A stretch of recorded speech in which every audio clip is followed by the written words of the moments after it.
All right. This is going to segue perfectly into next week's modules, all on challenges, because I see time and time again women who either join this coaching program or women that I've worked with in the past struggle with eating out. And so, eating out can be a little bit unsettling. We feel a lack of control. Sometimes it can bring along guilt and shame. Sometimes it's something that we avoid when we are working on our nutrition and fitness, and specifically when we're working towards a goal. And while I can't argue that the more we cook at home, the more likely we are going to be able to make better choices. We are going to be able to track our macros accurately, but also, we're going to avoid just some of the common pitfalls that come along with dining out, right? Like, they use a lot of oils and butters and all these tasty little things to make our food more palatable, so that we want to eat more and then we want to come back. And you probably recognize, if you ever tried to replicate a restaurant dish, it's really, really hard to just do it with small amounts of oil and butter and things like that. However, that being said, as I've mentioned before, food is also joy, celebration, and all these things. And so you can achieve your goal by having the occasional dinner out with friends, a coworker, a partner, a spouse, family members. You go on vacation, all these things. We just need to learn how to navigate this in an appropriate way that also aligns with our goals. That being said, we also want to make sure that we are reaching a goal in the way that we want to sustain the goal. And so, for just overall health and longevity and all those things, I think, we all can agree that we don't need to be eating out all 7 days of the week, or all, 21 meals of the week, but we are going to have the occasional time where we want takeout, where we just want to kind of relax and enjoy our food. So, let's talk about some strategies to actually make this happen. So, here are my top 3 strategies for eating out. And this all goes under the umbrella of, a lot of folks get scared because they don't think that they have control over the situation when they are dining out. And here's the reality: you have control over so much more than you actually realize that you have control over. And here's what we have control over: you can plan. So, whenever possible, I recommend that you choose the restaurant. Now, this doesn't mean that you have to always take charge of planning the restaurant and choose something boring. But whenever possible, if you can't plan or choose the restaurant, there are certain considerations that you can take into consideration. Things like, traditional Chinese and Mexican restaurants, Italian restaurants. All of these places are going to be a little bit more calorically dense than things like a Japanese restaurant, a Thai restaurant, a Greek restaurant, or even some American restaurants. So, taking that into consideration, if you're in charge of planning, being able to take into consideration which restaurant's going to best align with my goals, how I want to feel, what I'm trying to achieve, so on and so forth. The second thing that you can always control, we can control the volume that we eat. We can control the speed that we eat. So, meaning that we don't have to eat until we're absolutely stuffed. We can practice solid eating behaviors like chewing our food, taking breaks, making sure that we're only eating until 80% full, taking our fork and placing it down in between bites so that we can check in with our fullness and our satiety. And so, always making sure that we're only eating until satisfied, never until stuffed. We can also, pretty much anywhere we go, we can prioritize our protein. So, making sure that we are, not only just hitting your protein target for the day, but recognizing that protein is the most filling, satisfying, and satiating macronutrient of all three. So, if we're building a meal around protein, then we can again check in, make sure that we're only eating till satisfaction and we're getting food that's going to keep us satisfied for much longer, rather than just filling up on carb heavy snacks or meals. So here's some common things to avoid. Now, I do have an eating out guide. This can help you with some of these. I've had clients in the past tell me that it's been super helpful to print it off, even laminate it, and keep it in the glove box in their car, which I think is super awesome. So I will pass that tip along. But you want to avoid things that say pan fried, crispy, dipped, scalloped, breaded, anything with the word cream, and Alfredo. These are guaranteed to be packed full of hidden calories that you probably are not going to feel good about consuming. And more often than not, these are just added calories, sauces, whatever have you, just to make the food extra palatable. There's no nutrient content. And in reality, once we start to shift our mindset away from feeling restricted or deprived, we can recognize that we're actually more satisfied by eating foods that align with our goal. And we ultimately can walk out of the restaurant not only feeling good about our choices, but just feeling good in our bodies. And if you go through this list, you probably can think of the time or two when you've eaten one of these things and probably haven't felt the best, for the rest of the night or even the next day. And so this is a domino effect. But often we go into situations saying, oh, I can't.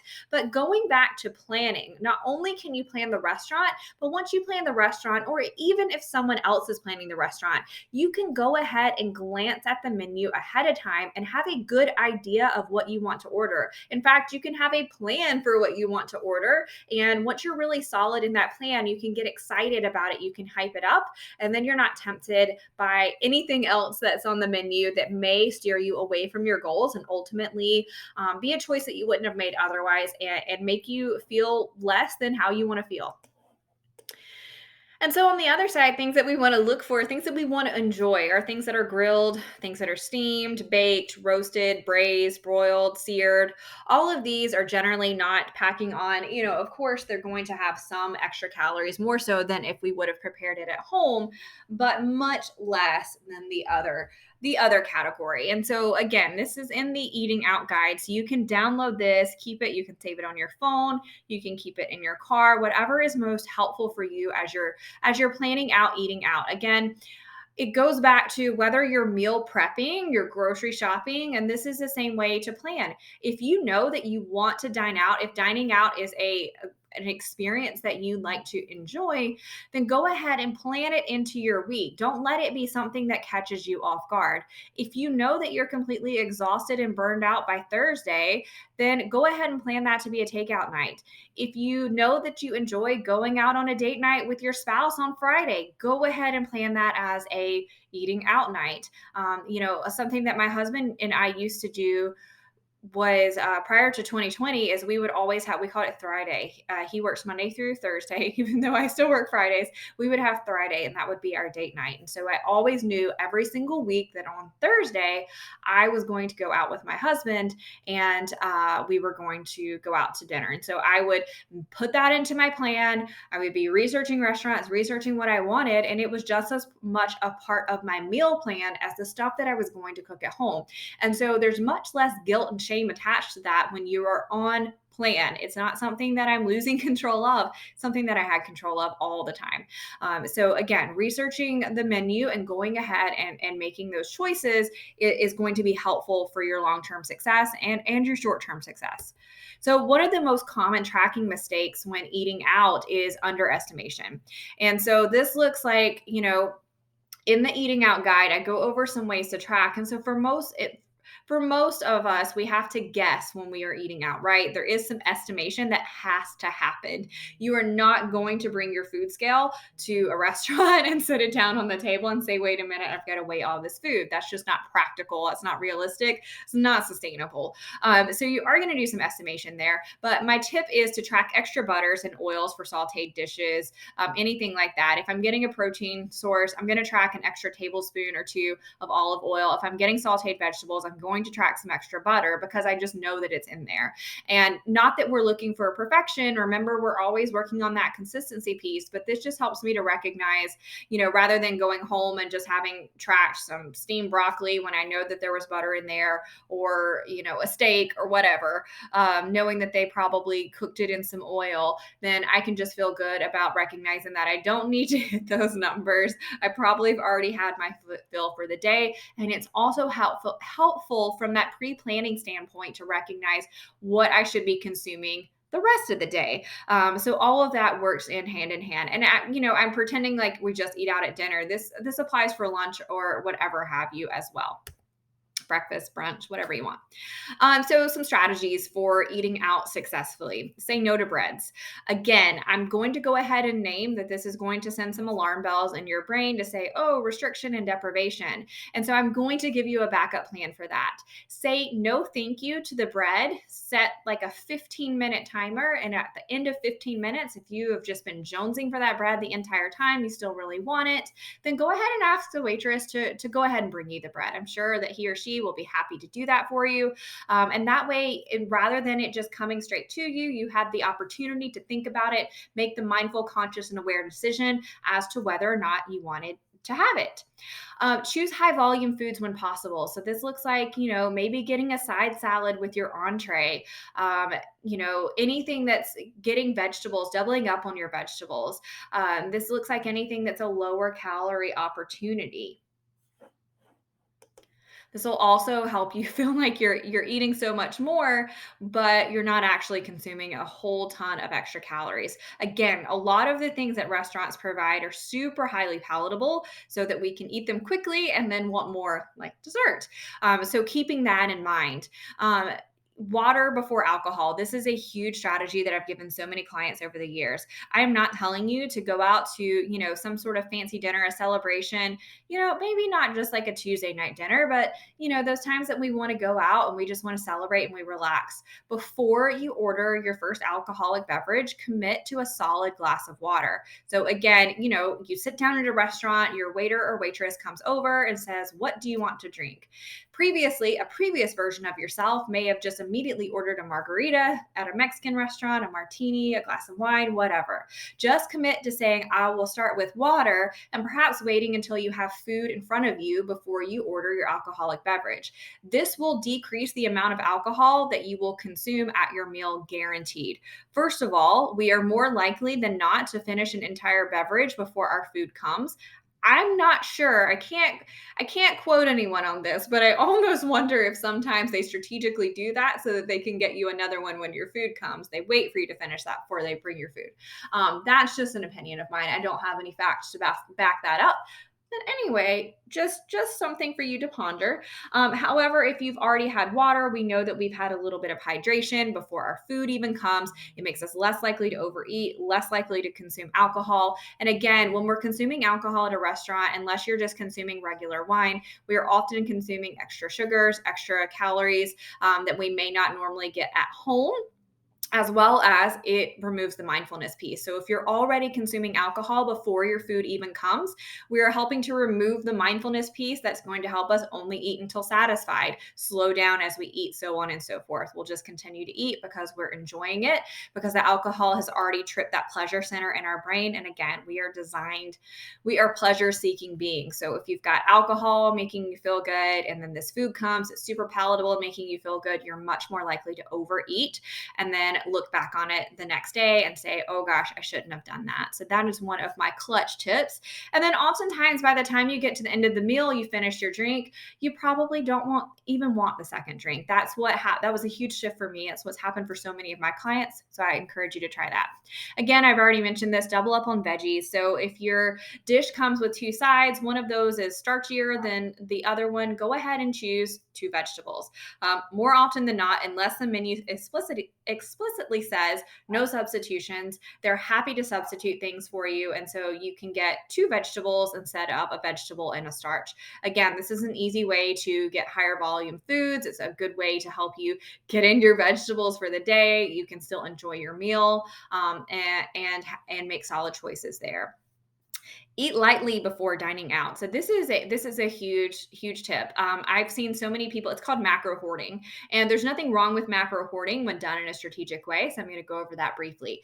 So a lot of folks will essentially restrict and deprive themselves for an entire day before they go out to dinner, especially if they know that they've got a celebration, whether it's a birthday, holiday, whatever, and then they'll ultimately overdo it at the meal because they're absolutely starving. So don't show up just like you wouldn't go to the grocery store absolutely starving. starving, do not show up to a meal out absolutely starving. What will happen is you will overeat. When we are to the point of being ravenous, we have shut off the, oh, I'm full, oh, I'm satisfied portion of our brain. And so we'll just continue to eat and eat and eat. This is when, and you probably can recognize this might resonate with you. You show up to the restaurant, the waiter puts the bread out and you're like, yes. And ask for an appetizer, yes.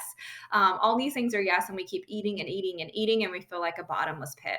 So if you know that you're going out to a celebration, maybe you know that there's going to be drinks, maybe you know that this meal is going to be super calorically dense, still eat lightly throughout the day. So again, reversing it, choosing high volume foods, have a high volume salad for lunch if you know that you're going to have a more calorically dense dinner. Do not skip out on lunch because you're going to have that more calorically dinner. Just make smarter choices during the day. So macro hoarding looks like saving your macros for the end of the day, which is totally fine when done in a responsible way. It does not mean consume no macros throughout your day. It just means to maybe pull your portions in, make lighter choices throughout the day, and then you'll have more for your meal, and that is just fine.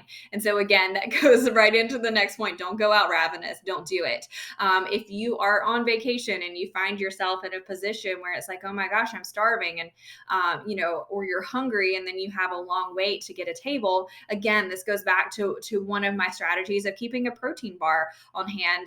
There are oftentimes, if I'm going out for a celebration and I want to make sure that I start my meal with a solid dose of protein, I'll have a protein shake before going out. That's one of my favorite strategies. And this isn't so that I will restrict myself. This is so that I will go in knowing I've had something satisfying and satiating. I've already got that protein base in there, so I'm much less likely to overeat the things that are going to be less appropriate for how I want to feel and what my goal is. I came to terms a long time ago that, no matter how fun it seems, no matter how exciting, no matter how delicious, if it doesn't align with my goals, if it doesn't align with my value system, then it's just a no for me. It's a hell no for me. It's either a hell yes or a hell no. And if it's going to influence how I'm going to feel the next day, if it's going to influence, how I'm going to feel in the moment, how I'm going to feel that same day, if it's going to influence my goals, go against how I want to show up for myself, then it's just a hard no for me. And so this is where getting really clear on your value system can be so huge for actually making conscious decisions like this. And so that was something that I started doing a long time ago. I'll do this before holidays. I'll do this before family meals. I'll just have a protein shake, and then I can sit down and I can really enjoy food with whoever, because I'll eat small amounts and I can have whatever I want. And just know that I'm going to eat until my satisfaction level and be okay with that. And then the last piece is get some movement in. So whether this looks like, a workout or a walk, the more we move, the more we're going to process our nutrients. I prefer to, even if I have to change up my workout schedule. So I know a lot of folks like to work out Monday through Friday and then have their weekends off, and that's totally fine if that's you.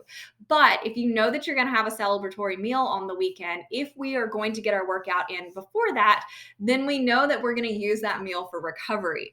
And so we can use those nutrients a little bit more effectively, a little bit more efficiently. And so that's a consideration as well. Another thing that my husband and I like to do, depending on where we are, especially when we travel, is if we have a dinner out, we like to walk around our surroundings, assuming it's safe, wherever we are, just, take a lap around a block or whatever, and just get some movement in immediately following the meal, so it's not sitting so heavy, and we can continue again to process that food so it's not just immediately stored. So this could look like, again, getting a workout in, taking a walk before you eat. Again, this is another fun thing. Rather than sitting at, a bar and eating appetizers or getting drinks, if you have a long wait for a table, perhaps if a lot of restaurants will now take your phone number and text you. If you have an hour wait, that's an hour walk that you could get in. Now, don't do this in high heels, but assuming that you're wearing appropriate footwear, you can get a good solid amount of steps in before you even sit down, and your body is going to be so grateful for the movement before we eat some of these foods. So I hope that this is incredibly helpful. I hope that this, more importantly, eases your anxiety about eating out some. Again, eating out is not something that we want to do every single day, but it's definitely something that you can do and still get amazing results at the same time.